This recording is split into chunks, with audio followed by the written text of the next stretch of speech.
Bike ચોરી અને chain snatching કરીને ટ્રેનથી યુપી ભાગી ગયા હતા. પોલીસે પ્રયાગરાજ જઈને લાખો રૂપિયાના મુદ્દામાલ સાથે 3 ગુનેગારને ઝડપ્યા. સુરત શહેરમાં ચોરી અને ચેઇન સ્નેચિંગ સતત વધતા ગુનાઓની સ્થિતિ વચ્ચે ક્રાઇમ બ્રાન્ચે ઉત્તર પ્રદેશથી આવેલી એક ગેંગના 3 સભ્યોને ઝડપી પાડીને ગુનાઓની કડી ઉકેલી છે.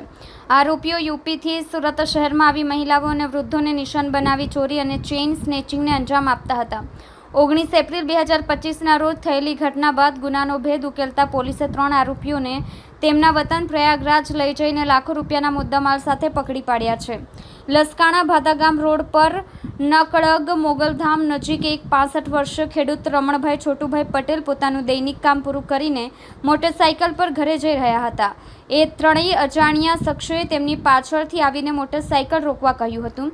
જ્યારે ખેડૂત મોટરસાઇકલ ઊભી રાખી ત્યારે તેઓના ગળામાં પહેરેલી સોનાની ચેઇન લૂંટીને ત્રણેય જણા મોટરસાઇકલ લઈને ફરાર થઈ ગયા હતા. આરોપીઓ ઉત્તર પ્રદેશના હોવાનું સામે આવ્યું હતું.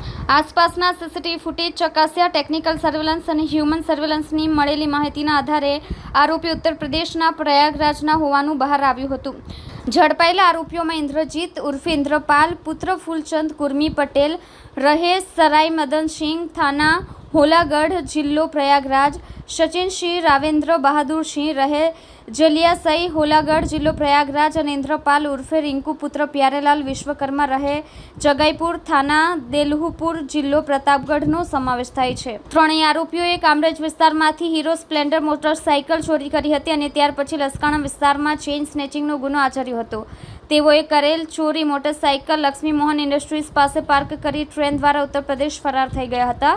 કુલ ₹3,92,700નો મુદ્દામાલ કબજે કર્યો. પોલીસે આરોપીઓ પાસેથી કુલ 36.420 ગ્રામ વજનની સોનાની ચેઇન કિંમત ₹42,42,700, 3 મોબાઈલ ફોન કિંમત ₹20,000 તથા હીરો સ્પ્લેન્ડર મોટરસાઇકલ કિંમત ₹30,000 મળીને કુલ રકમ ₹3,92,700નો મુદ્દામાલ કબજે કર્યો છે.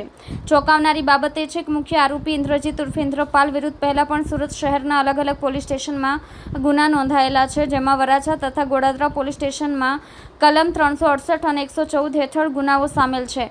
તેમજ ઇન્દ્રપાલ ઉર્ફે રિંકુ વિરુદ્ધ સચિન પોલીસ સ્ટેશનમાં પ્રોહિબિશન એક્ટ હેઠળ ગુનો નોંધાયેલો છે. હાલ ત્રણેય આરોપીઓની ધરપકડ કરી લસકાણા પોલીસ સ્ટેશનમાં સોંપવામાં આવ્યા છે.